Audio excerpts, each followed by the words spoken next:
Indian cricket team captain Rohit Sharma test ക്രിക്കറ്റിൽ നിന്ന് വിരമിച്ചു. ഏകദിന ക്രിക്കറ്റ് തുടരും. 116 ഇന്നിംഗ്സുകളിൽ 4301 റൺസാണ് താരം നേടിയത്. മഹേഷ് പോലൂരുണ്ട് സ്പോർട്സ് ഡെസ്കിൽ നിന്നും. മഹേഷ്, ആരാധകരെ നിരാശനാക്കിക്കൊണ്ടുള്ള ഒരു അപ്രതീക്ഷിത വിരമിക്കൽ പ്രഖ്യാപനം, വിവരങ്ങൾ എങ്ങനെയാണ്? തീർച്ചയായും അപ്രതീക്ഷിതമായ ഒരു വിരമിക്കൽ പ്രഖ്യാപനമാണ് രോഹിത് ശർമ്മയുടെ ഭാഗത്തു നിന്നുണ്ടായിരിക്കുന്നത്. അദ്ദേഹത്തിൻ്റെ സമൂഹ മാധ്യമ പേജിൽ അദ്ദേഹം തന്നെ ഇൻസ്റ്റാഗ്രാമിൽ അദ്ദേഹം സ്റ്റോറിയായി ഇപ്പോൾ നൽകിയിരിക്കുന്നു. ഇന്ത്യയുടെ തൂവെള്ള ജേഴ്സിയിൽ കളിക്കാൻ സാധിച്ചതിലുള്ള നന്ദി അദ്ദേഹം പറയുകയാണ്.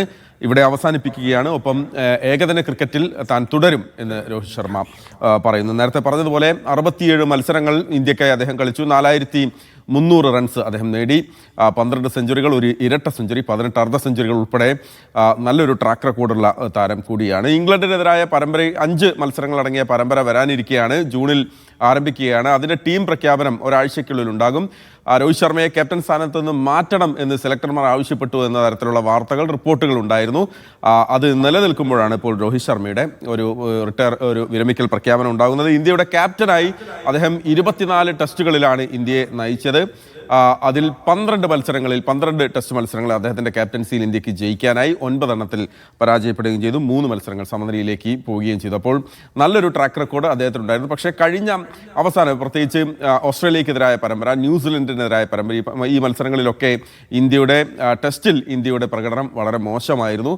ചാമ്പ്യൻസ് ട്രോഫി ഉൾപ്പെടെ അല്ലെങ്കിൽ T20 ഉൾപ്പെടെയുള്ള മത്സരങ്ങളിൽ ഇന്ത്യ ഗംഭീരമായ പെർഫോമൻസ് വിജയിച്ച് കയറുന്നതിനിടെ ആണ് ഇപ്പോൾ ടെസ്റ്റിൽ ഇന്ത്യയുടെ ഒരു കഴിഞ്ഞ അവസാന മത്സരങ്ങളിൽ ഇന്ത്യക്ക് വലിയ തിരിച്ചടി ഉണ്ടായത്. അതിന് പിന്നാലെയാണ് ഇപ്പോഴത്തെ അദ്ദേഹത്തിൻ്റെ വിരമിക്കൽ പ്രഖ്യാപനം. എന്തായാലും രോഹിത് കളമൊഴുകിയാണ്. ഇനി ഹിറ്റ്മാനെ നമ്മൾ കാണുക ഇന്ത്യയുടെ നീലക്കുപ്പായത്തിൽ ഏകദിന ക്രിക്കറ്റിലായിരിക്കും. അപ്പോൾ അടുത്ത ഏകദിന ലോകകപ്പ് വരെയൊക്കെ അദ്ദേഹം തുടരുമോ എന്നുള്ള ഒരു കാര്യം കൂടിയുണ്ട്. ആരാധകർ അതിനു വേണ്ടി കാത്തിരിക്കുക. എന്തായാലും വലിയ നിരാശയുണ്ട് രോഹിത്തിൻ്റെ ആരാധകർക്ക്. നേരത്തെ T20 ലോകകപ്പ് ജയിച്ച ഉടനെ തന്നെ അദ്ദേഹം T20യിൽ നിന്ന് അദ്ദേഹത്തിൻ്റെ വിരമിക്കലുണ്ടായിരുന്നു. അപ്പോൾ ഇനി ഒരേ ഒരു ഫോർമാറ്റിലാണ് അദ്ദേഹം ഉള്ളത്, അത് ഏകദിന ക്രിക്കറ്റിലാണ്. ശരി, ഏതായാലും ആരാധകരെ നിരാശയിലാഴ്ത്തിക്കൊണ്ടാണ് ഈ അപ്രതീക്ഷിത വിരമിക്കൽ പ്രഖ്യാപനം ഉണ്ടായിരിക്കുന്നത്. മഹേഷ് പോലൂരാണ് വിശദാംശങ്ങൾ നൽകിയത് സ്പോർട്സ് ഡെസ്കിൽ.